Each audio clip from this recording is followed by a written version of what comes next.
Hello, this is Hedgin again with a update now for Bitcoin Cash.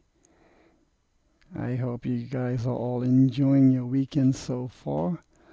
It's been a quite busy day for me, so I have not really had an opportunity to provide a midday update. But from what I can right now, I just logged into Bitfinex. What I can right now see is not too much significant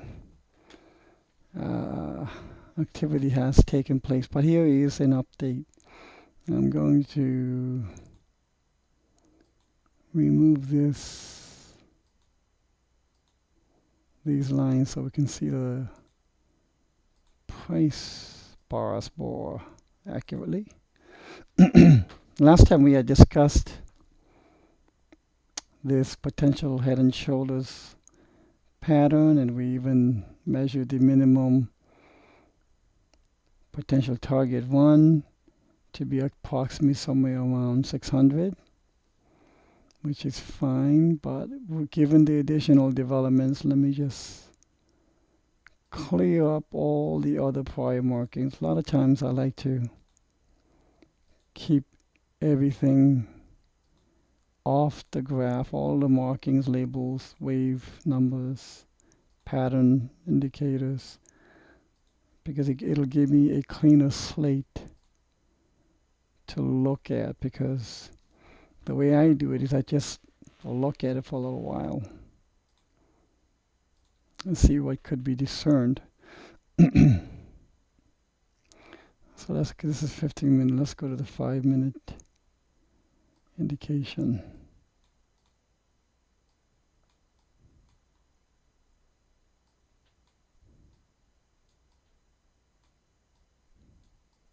Okay.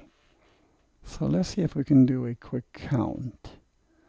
I'm thinking 1, 2, 3, 4, 5. You might say, where's 1 and 2 again? Well,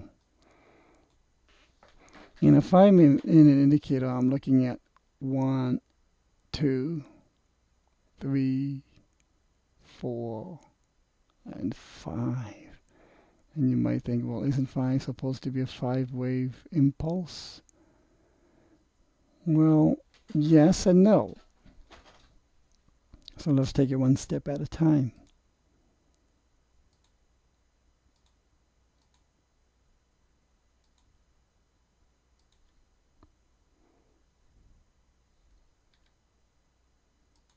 There's 1.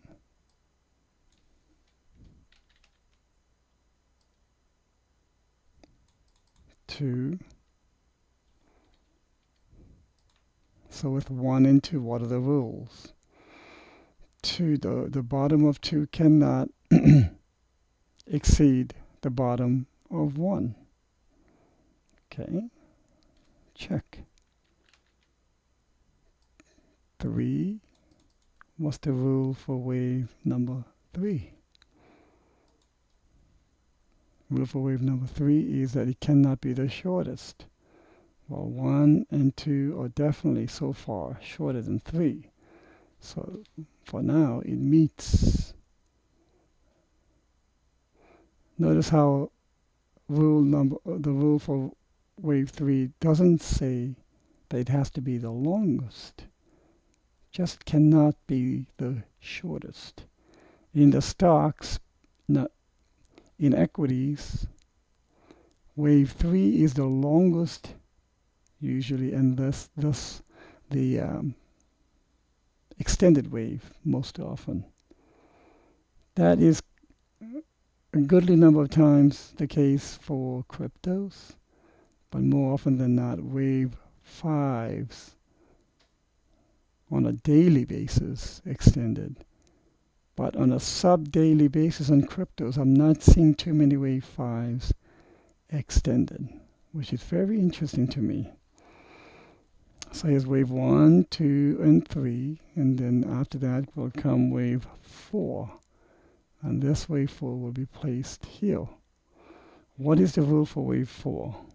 The rule for wave 4, and if any of you have bought the Elliott Wave Fundamentals book by Robert Proctor, you should becoming familiar with this. I just got 3 steams from Summertooth on a tip. My goodness, thank you, Summertooth.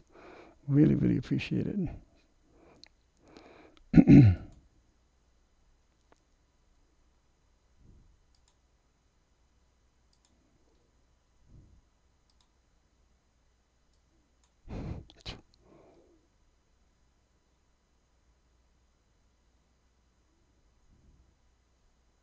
Well, the wallet is public anyways, right?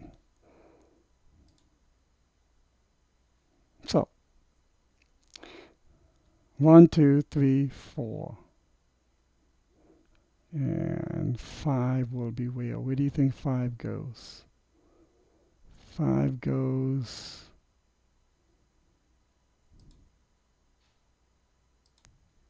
Where 5 will go, I would say, to the point of this location right here.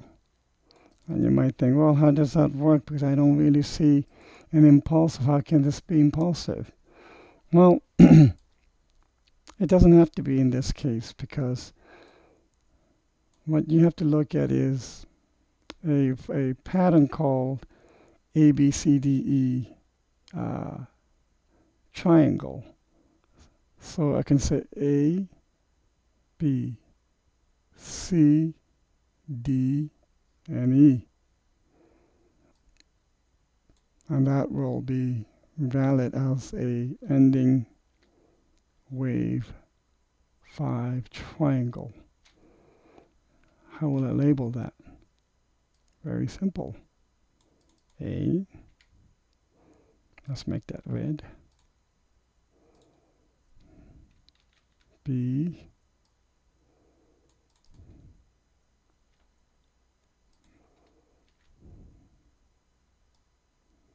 C,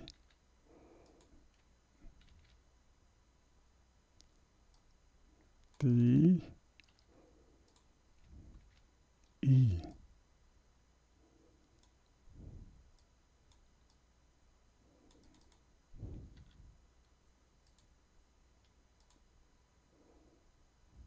So 1, 2, 3, 4, A, B, C, D, E, 5.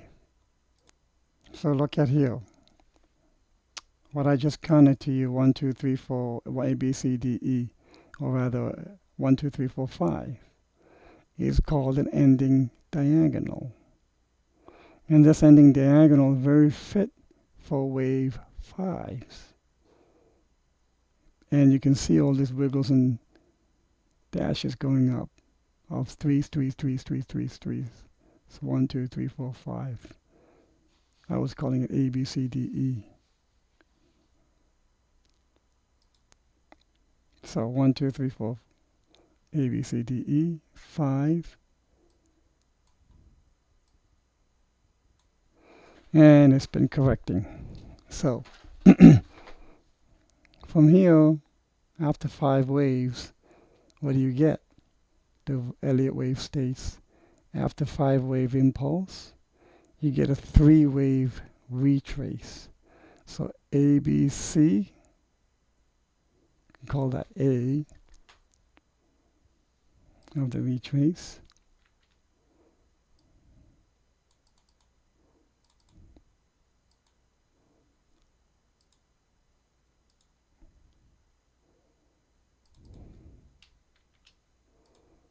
Okay.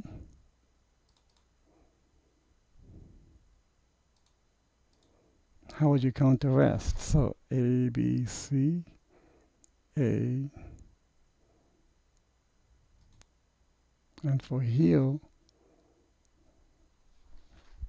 not as 3-waveish looking as this, but still A, B, subwave of C, A, B, C. A, B, the lower point here, C. This A, B, C is the subwaves of C. So A, B, C. That means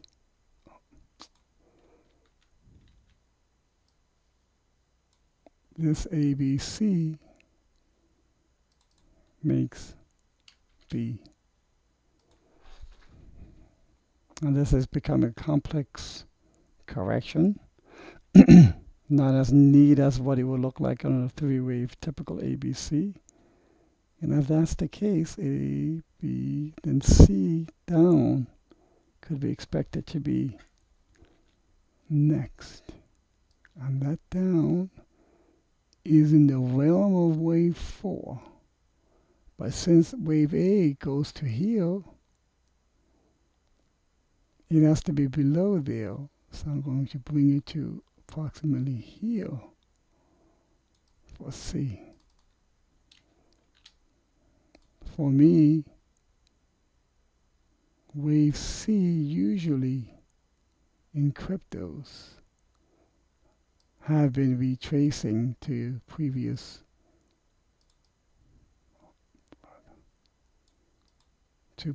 wave 4s.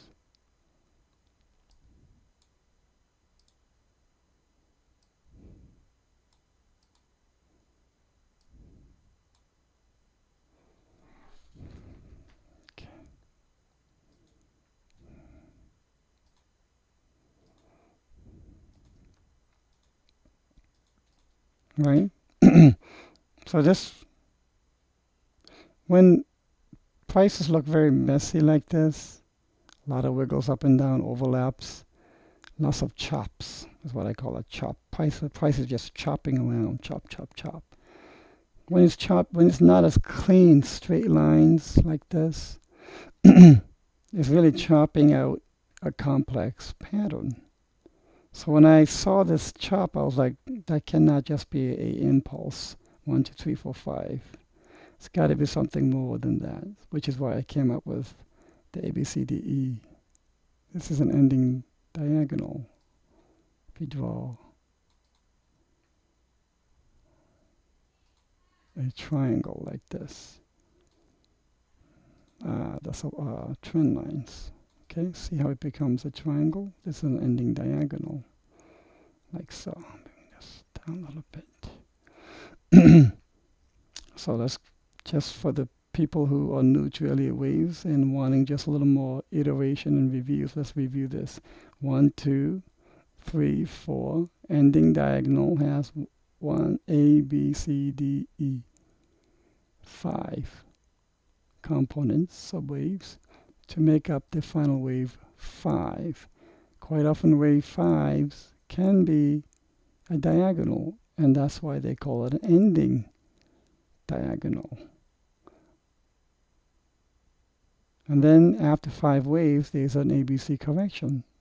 There's 1, 2, 3 waves for A, 1, 2, 3 waves for B, and I'm expecting 1, 2, 3 waves for C. Elliott waves can be counted in many different ways depending on the counter, which is why many of the cynics or people who tried Elliott waves and found that it didn't work and gave up on it, and hence have become solid non-believers. Well, first, they didn't try enough. They didn't get the right experience, in my opinion. Second, they become cynics because they didn't experience the positive side of it working for them. Third, you have to keep an open mind that there are always other possibilities of counting, but to the same end result. So 5, ABC, what's going to happen after ABC? It's going to be a rise, a trend, resumption of the original trend. That's the usual expectation. What if this was the ABC? Okay, perfect. Valid count, A, B, C. And this could be the onset of a very ugly looking wave 1 impulse. Because it just doesn't fit the form, I wouldn't call that a C. What else can you look at here to give more probability of this being the right or more probable labeling. I like to draw lines. Remember I've said that before? Always draw trend lines. Doodle if you want. Because those trend lines, once you start trying it, it gives you additional insights that you may not have gotten right away. So here you can look at this as what? A bear flag. And once the bear flag has the lower support line broken, price goes down. That gives me additional reliability to the call of A, B, C here. So of the patterns that we have covered, chart patterns, not the Elliott waves, we've covered I initially called these hairpins, but that's how I was taught, hairpins. But here is an ending diagonal or symmetrical triangle. That's one pattern that you can put in your portfolio to be able to identify. Whenever you see a pattern, see if you can count 5 subparts, which will be very interesting. Also, when it starts from the bottom, A, B, C, D, E is pointing up, then the most likely direction is down. Now, if the price was coming down and you go A, B, C, D, E, if the price was coming down, you go A, B, C, D, and the E is pointing here, then the most likely direction of the price is up. So where if the E is on top, probability says next move on the price will be down. If the E is in the bottom, next probability is for the price to go up. In this case, it was up. And the price expectedly went down. Here's another one you can put in your chart pattern portfolio. Bear flags. When you can get two, doesn't have to be exact parallel. It's okay. Lines that look like a flag. Rather like a flagpole. And here's a flag that's waving, so to speak. When it looks like a flag and it's pointing upwards like this, especially when the bottom line is pointing upward, that's bearish. If the flag was pointing downward, that's bullish. Once prices come here, it'll rise. This bearish flag, therefore, having its bearish implications, gives me extra data to think next wave might be a C down here. And of course, after that will be a big push up. But let's see how it goes. All of these short-term Elliott wave counts can be very volatile and subject to change. Okay, that is Bitcoin Cash analysis for today.